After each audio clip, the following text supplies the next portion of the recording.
Vous savez, il y a 3 grands moments dans la vie où on a des surprises et des cadeaux. Le premier moment, c'est à Noël, bien entendu, avec des bons souvenirs d'enfance. Le deuxième, pour notre anniversaire. Et le troisième, lors des mercatos du Paris Saint-Germain. Parce que oui, les amis, le Paris Saint-Germain est actif sur le mercato. Le Paris Saint-Germain a la volonté claire d'activer, notamment sur le plan de l'attaque. Paris s'est activé ces derniers jours sur Diomandé et on en a fait une vidéo sur la chaîne. Ici, le Paris Saint-Germain veut évidemment recruter Akliouche depuis longtemps. Et maintenant, la surprise qui est tombée, Balogun serait sur la shortlist du Paris Saint-Germain. Alors moi, personnellement, c'est une rumeur qui m'a un petit peu étonné dans un premier temps, parce que je m'attendais pas à voir le nom de Folarin Balogun associé au Paris Saint-Germain, mais pour autant, aujourd'hui, on va en discuter tranquillement. Il y a des choses à évoquer dans cet article de Foot Mercato. Il y a des choses à évoquer évidemment au niveau du profil de Balogun, mais on va évoquer ça tranquillement. Des choses à évoquer sur l'attaque du Paris Saint-Germain, qui est évidemment en mouvement. Il peut se passer des choses. Et j'ai bien entendu des images à vous montrer qui vont être tirées d'un match bien précis, mais on évoquera ça tout à l'heure. Alors je vous invite les amis à vous installer tranquillement, voilà. Bienvenue sur la chaîne Vasco Foot. N'hésitez pas à liker et à vous abonner à la chaîne pour me soutenir. Ici, on est là pour parler de football tranquillement, en toute tranquillité, avec respect, avec fraternité. Vraiment, c'est l'amour du beau jeu et l'amour du partage. Et aujourd'hui, on va évoquer une question très très simple. La question du Paris Saint-Germain et la question du mercato. Balogun est sur la shortlist du PSG. Très bien. Mais il est temps aussi et surtout de se demander pourquoi Balogun est sur la shortlist du PSG. La première raison, on l'a évoqué, c'est le départ de Gonzalo Ramos qui a été officialisé hier au Milan. Voilà, il est parti au Milan AC. On a fait une vidéo hommage notamment sur Gonzalo Ramos, mais je reviendrai dessus. Et l'importance qu'il a eu au PSG, c'est peut-être l'importance que Balogun pourrait à un moment donné avoir au sein de l'équipe du PSG si jamais il venait à venir. Mais on va aussi s'intéresser à cet article-là de Foot Mercato. Il y a un truc qui est très intéressant à souligner, c'est que le Paris Saint-Germain a quand même quelques courtisans pour Balogun en interne. Et en fait, il y a des gens qui au PSG voient d'un très bon œil l'expérience de la Ligue 1 de Balogun. Balogun qui, on le sait, a connu le Stade de Reims, qui a connu l'AS Monaco, qui est actuellement à l'AS Monaco, qui fait une bonne Coupe du Monde, 2 matchs de but, une passe D, très bien, pas de souci. Mais c'est un joueur, les amis, Balogun, qui a surtout 109 matchs de Ligue 1, 45 buts, 14 passes décisives. C'est un bilan sur lequel on va revenir qui est très intéressant. Et je comprends déjà, premièrement, une chose sur la volonté de signer Balogun, c'est que le Paris Saint-Germain cherche un joueur de rotation. Ça me paraît très clair. Avec le départ de Ramos, tu vas certainement chercher à le remplacer. Mais il y a quand même cette question de l'expérience où là, on peut se dire que ouais, Balogun est intéressant, l'intérêt du PSG est réel.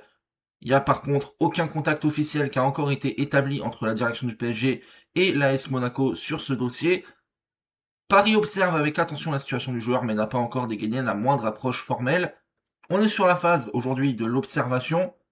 C'est une chose, et Balogun est peut-être un attaquant très intéressant pour le PSG, mais on va essayer de comprendre pourquoi Paris veut le signer.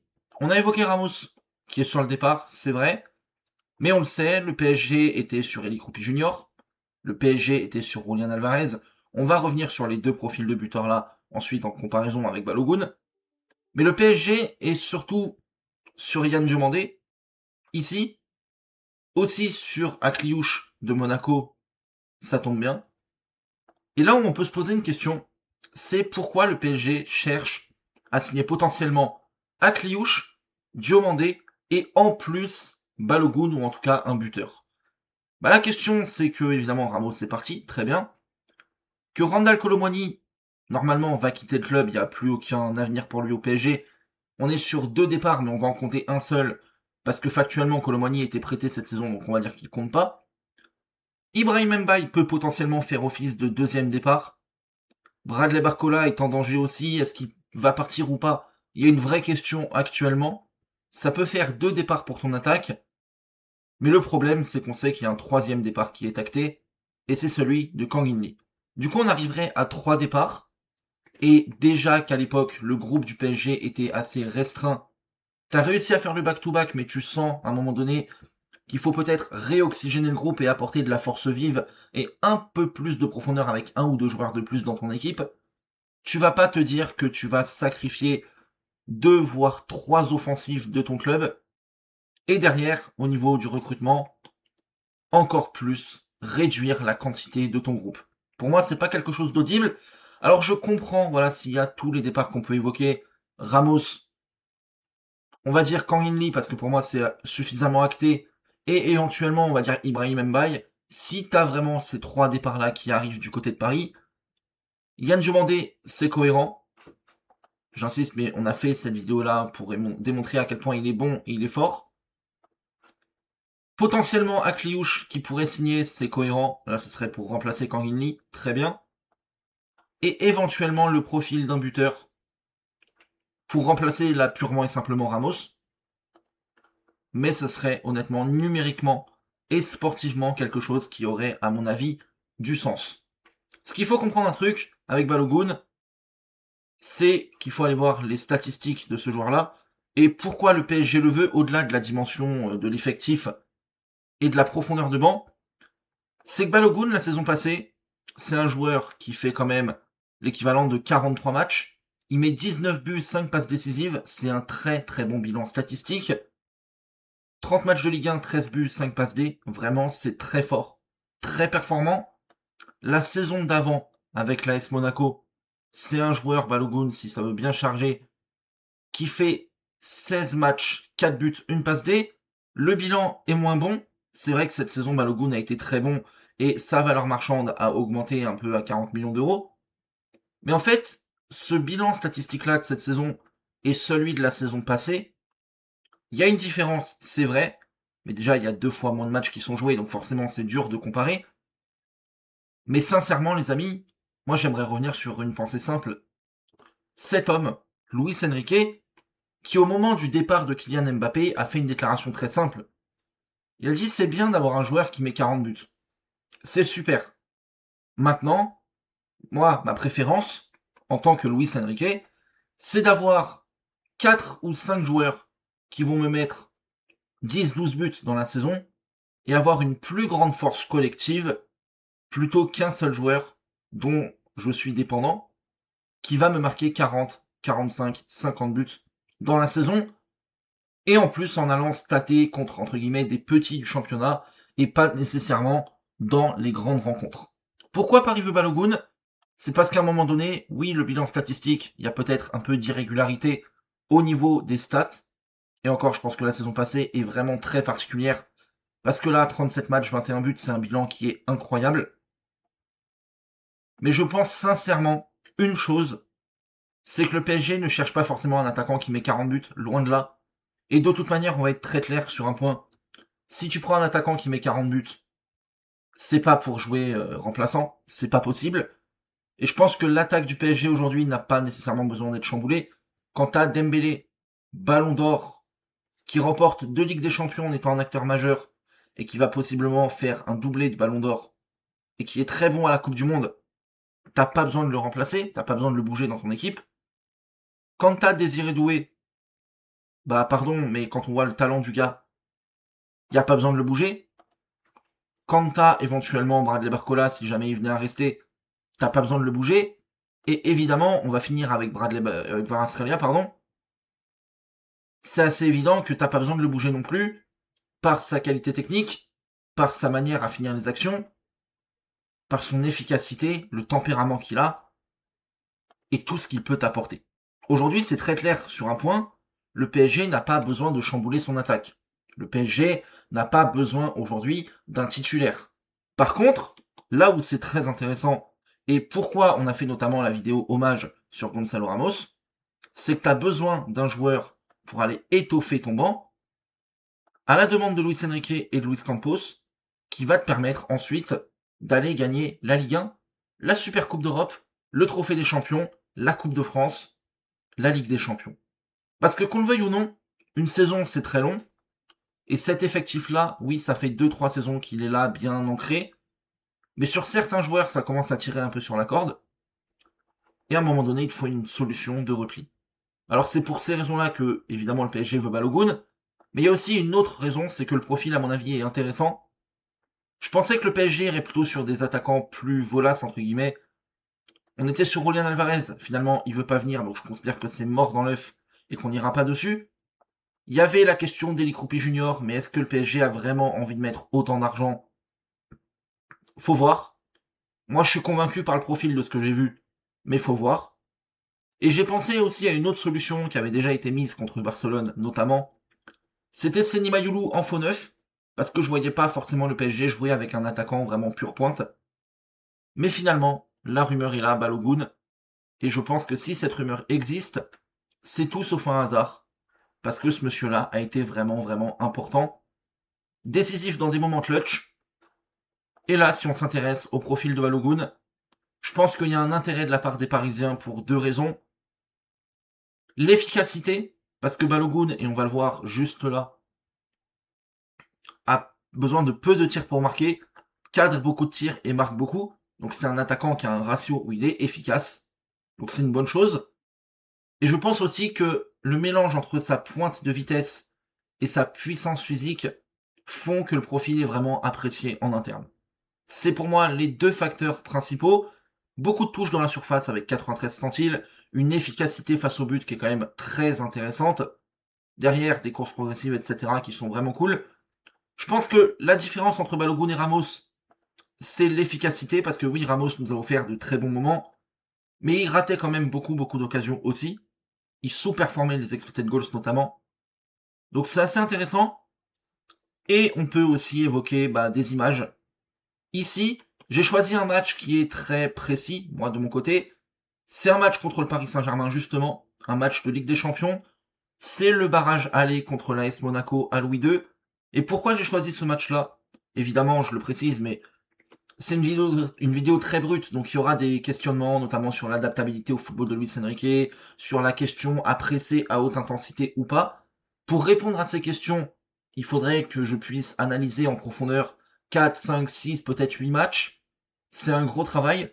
Là, pour l'instant, j'ai fait une rencontre. C'est celle-ci, la Ligue des Champions, barrage aller contre Monaco. Et j'ai choisi ce match-là pour une raison très très simple. C'est que dans ce match-là, Monaco se fait vraiment éteindre. Mais Monaco se fait vraiment éteindre. Mais il y a un point qui est très frappant, c'est que déjà ils prennent un rouge à la 48e, que le PSG a 80% de possession, 3 expected goals contre 1,19, etc. 30 tirs, 10 cadrés, le penalty raté par Vitinha, je pense. Le PSG a surdominé ce match-là. Et vraiment, le match était lunaire. Je l'ai vécu en tant que supporter, c'était surréaliste. Mais en fait, dans ce match-là, moi, il y a un joueur qui m'a frappé, et vous l'avez deviné, puisque c'est le sujet de la vidéo, c'est Folarin Balogun, qui met un doublé, mais qui, au-delà de ce doublé-là, en fait, réalise une prestation. Il est noté à 8,4. Et en fait, là où c'est terrible pour lui, c'est qu'il met doublé en étant super efficace. Pour moi, ça montre bien l'efficacité du joueur-là. Mais il y a aussi des phases de jeu où en fait, le mec est littéralement tout seul. Une équipe qui est à l'agonie. Une équipe après qui prend carton rouge, c'est très compliqué. C'est un match qui est horrible à jouer pour lui. Mais il arrive quand même à sortir une prestation de haut niveau. Alors on va aller sur les images tranquillement, et ça commence dès la première minute de jeu. Offensive, ici, pour l'AS Monaco, et là on voit que Balogun en fait traîne ici, tout en bas. Ici, sur le centre de Golovin, il se situe très intelligemment, je trouve, derrière Nuno Mendes, qui n'est pas suffisamment concentré au marquage. Et là le centre, il arrive, et là Mendes se fait complètement dépasser parce qu'il n'est pas attentif au marquage. Il a complètement lâché, mais Balogun est malin parce qu'il était juste derrière, et là derrière il va se présenter tranquillement dans la surface, mettre une tête, et au bout de quelques secondes seulement, 1 minute de jeu, ouais, Balogun ouvre le score. On a des situations ensuite qui ont été vraiment à jouer, mais qui ont été maigres dans un sens, parce qu'en fait Monaco, comme je vous le dis, se fait vraiment bouffer dans ce match-là. Il y a un moment donné où Monaco tombe à 12% de possession. 12% de possession. À partir de là, vous pouvez être n'importe quel attaquant de la planète. Avoir un contenu intéressant, c'est compliqué. Et Balogun a quand même sur ce match-là, je trouve, réussi à faire des choses assez intéressantes. Ballon ici qui est remisé en hauteur. Balogun va chercher de la poitrine. C'est là où son rôle peut être intéressant aussi, c'est que si tu dois faire monter le bloc dans des matchs où tu es en difficulté, ou alors sur des contre-attaques, on sait que le PSG notamment attaque sur des attaques très fluides, très foudroyantes, bah tu peux avec la pointe de vitesse de Balogun, bien sûr, aller en profondeur. On le verra, il attaque la profondeur. Mais tu peux aussi sur un jeu en pivot, un jeu en remise, bénéficier de son profil très costaud, dos au but. Là, il y a la remise, Vitinha anticipe bien, c'est intercepté. Mais c'est intéressant qu'il soit trouvé là et qu'il puisse faire la déviation. On a une nouvelle situation ici, où là, pareil, je trouvais, déviation, je pense que c'est Akliouche là qui touche le ballon. Balogun est trouvé dans la profondeur, et on le sait, c'est un profil qui est rapide, puissant, qui cherche la profondeur, qui est efficace. On a un exemple ici, une belle illustration. À partir de ce moment-là, c'est impossible pour le PSG de le rattraper. Parce que Balogun est trop rapide, trop puissant, trop précis. Ça fait 2-0. Et à ce moment-là, Monaco mène au score 2-0. C'est un match qui pour nous est foudroyant côté parisien. Moi, devant mon écran, j'étais vraiment pas bien. Hein, je vous le dis sincèrement. J'étais en PLS absolu. Parce que Monaco a 2 tirs, 2 buts, littéralement. Et ce sera d'ailleurs les statistiques de Balogun dans ce match-là. 2 tirs, 2 cadrés, 2 buts. Efficacité maximale. 2-0. Ici, une situation où ça attaque encore une fois à la profondeur. Vous voyez l'appel de Balogun qui va aller dans le dos de Pacho. Finalement, il n'arrive pas à redresser le ballon, mais on voit l'attaque de la profondeur qui est vraiment intéressante. C'est peut-être là aussi pour ça que le PSG va le chercher, ou en tout cas est intéressé. Là, ça sort. Très bien. Ici, situation quand on parlait de faire remonter le bloc, l'attaque de la profondeur, la puissance physique. Il est cherché sur un long ballon. Il est trouvé un peu excentré sur le côté.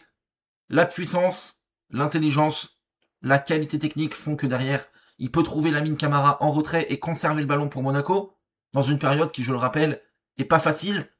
15 ballons dans la surface adverse pour le PSG, 4 pour Monaco. Très compliqué comme match. Monaco s'est fait bouffer. Là, il y a une chandelle. Balogun qui contrôle, qui essaye de remiser. Finalement, il y a une incompréhension parce qu'Atliouche part un peu trop tôt ici. Ballon est perdu, mais le contrôle ici est intéressant. Si Akliouche fait pas la mauvaise course, le ballon, il est récupéré pour Monaco et tu peux partir sur une phase offensive. Le profil est vraiment, vraiment intéressant sur le jeu de déviation, sur la recherche de profondeur. Mais là où c'est cool aussi pour Balogun et l'apport qu'il peut avoir potentiellement au PSG, si jamais il venait signer au club, c'est l'apport dans la surface. Ballon ici dévié par Vanderson, finalement c'est un peu dans le dos de Balogun, mais on voit la présence dans la surface qui oblige Marquinhos un peu à le tenir ici. Il y a un danger. Si le ballon est bien remisé, potentiellement Balogun met le triplé. Il y a une vraie situation ici. Il y a une autre situation là, où c'est Adingra qui est trouvé dans la profondeur. Balogun va se situer, faire un appel un peu au premier poteau entre les deux centraux du PSG. Là, potentiellement, le centre, en vrai, ne peut pas arriver parce que Marquinhos défend bien. Adingra choisit de frapper, c'est un choix qui est mauvais. Mais supposons que le centre ici puisse arriver. Balogun, en fait, arrive fort au premier poteau. Il se fait potentiellement déborder ici par Pacho, parce que Pacho est super fort aussi. Mais l'appel est intéressant, dans la zone plutôt bonne. Si cette situation-là est mieux gérée par Monaco, potentiellement que Balogun peut avoir une occasion et marquer un 3e but. Il y a une situation là, où c'est repli défensif de Monaco en deuxième mi-temps. Ils essayent de ressortir le ballon, Balogun prend le ballon. Il obtient une faute. Vraiment pas grand chose à se mettre sous la dent dans ce match-là. Mais en fait, c'est pour ça que j'ai choisi cette rencontre-là. Entre Monaco et le PSG en Ligue des Champions. C'est que Monaco vraiment s'est fait bouffer, il n'y avait rien pour eux. Paris trop fort, Paris qui surdomine, Paris qui a le ballon. Monaco qui est réduit à 10. Il n'y a rien à gratter. Et malgré ça, je trouve que Balogun a fait une vraie prestation intéressante. Qui a peut-être permis à un moment donné au PSG de se dire, ok, là on tient un truc. On tient un truc. Mais il a fait un vrai match de bonhomme, Balogun, pour le coup. Et il a été bien trop esselé. Ici, il récupère le ballon pour une offensive monégasque. Mais factuellement, il n'y a personne. Voilà, il fait remonter le ballon. Je me dis que dans une équipe dominante comme le PSG, si jamais t'as des contre-attaques fluides comme ça en championnat, tu peux vraiment, même en Coupe de France ou je sais pas, tu peux avoir vraiment des offensifs au PSG qui montent avec plus de surnombre. Tu peux vraiment être plus dangereux que ça, mais là, c'est du 3 contre 7. Regardez. Toute la muraille du Paris Saint-Germain qui s'est déjà repliée. Oui, Balogun a gratté le ballon là, a remonté la surface et a servi sur le côté. Je crois que c'est Adingra. Mais factuellement, tu peux rien faire de plus. En fait, la Balogun fait vraiment le maximum. Une autre situation ici, où il est trouvé sur une touche, il va faire un bon contrôle, un poil long, mais il oblige Marquinhos à intervenir dans la vitesse. Donc la puissance, l'impact qu'il peut avoir sur un match plus simple que ça, parce que là c'est un vrai cauchemar collectivement, Balogun peut vraiment t'apporter. Il y a le danger aussi sur coup de pied arrêté avec sa puissance et sa taille. Là c'est bien tiré, il dévide la tête. On réclame une main, je crois qu'il y a une petite main, mais ça n'a pas été sifflé. Le pressing ici, sur cette séquence-là, il est bien trop esselé malheureusement. Mais au PSG, on est sur une équipe bien différente de l'AS Monaco, déjà premièrement. C'est qu'on est sur une armada collective surpuissante. Là, Monaco, dans ce match-là, a vraiment de la souffrance collective, et Balogun se débrouille vraiment seul. Ici, sur une des dernières séquences de ce match-là que j'ai pu enregistrer, il demande le ballon en profondeur, il est servi, il fait l'appel dans la course, etc. Il attaque la profondeur comme prévu et comme on a montré. Il essaye de centrer, malheureusement, voilà, c'est dévié. Et il sort à la 83e, en ayant fait un énorme match, surtout vu le contexte. 2 tirs, 2 cadrés, 2 buts. Efficacité maximale, il a vraiment été un énorme poison pour le PSG. Et surtout compte tenu du contexte qu'on connaît dans ce match-là, c'était pas facile. C'était pas facile, mais ouais, il sort à la 83e. Il a fait le match qu'il fallait. Et en vrai, moi, si on doit s'intéresser à toutes ces choses-là sur Balogun, la rumeur ici, les statistiques là, le bilan data ici, le contexte du club de la capitale, Gonzalo Ramos qui part, le besoin offensif, en fait, je comprends une chose, c'est que le PSG cherche peut-être son deuxième Ramos. Il faudrait voir si ce joueur-là, Balogun, est compatible avec le foot d'Enrique. Il faudrait l'analyser plus en profondeur. Voir si le pressing peut être suffisamment bon aussi et suffisamment intense. Il y a une question à se poser là-dessus. Mais en fait, je comprends une chose, c'est que Paris a besoin d'un attaquant. De plus, mais que Paris a besoin d'un attaquant efficace, ce qui est le cas avec Balogun, a besoin d'un attaquant qui peut remiser, qui peut décrocher, qui peut avoir une présence dans la surface et attaquer la profondeur. Et aujourd'hui, le profil de Balogun a l'air de vraiment convaincre les dirigeants parisiens. Pour moi, il colle tout à fait à ce profil. La vitesse, la puissance, la finition, la maîtrise. Balogun, pour moi, aujourd'hui, est une valeur sûre du championnat. Et honnêtement, pour Luis Enrique, je serais pas surpris que Balogun, à un moment donné, puisse potentiellement être une piste crédible et sérieuse pour le Paris Saint-Germain. Donc voilà les amis, c'était une vidéo un peu à chaud, on pourra potentiellement, si jamais la rumeur s'intensifie, analyser d'autres matchs, faire d'autres vidéos, voir d'autres images. J'espère que ça vous a plu, c'était Vasco Foot. N'oubliez pas de liker et de vous abonner à la chaîne parce que c'est super important. On évoquera bientôt le mercato encore plus du PSG, mais pas que. Je vous souhaite une excellente journée. À très bientôt et salut.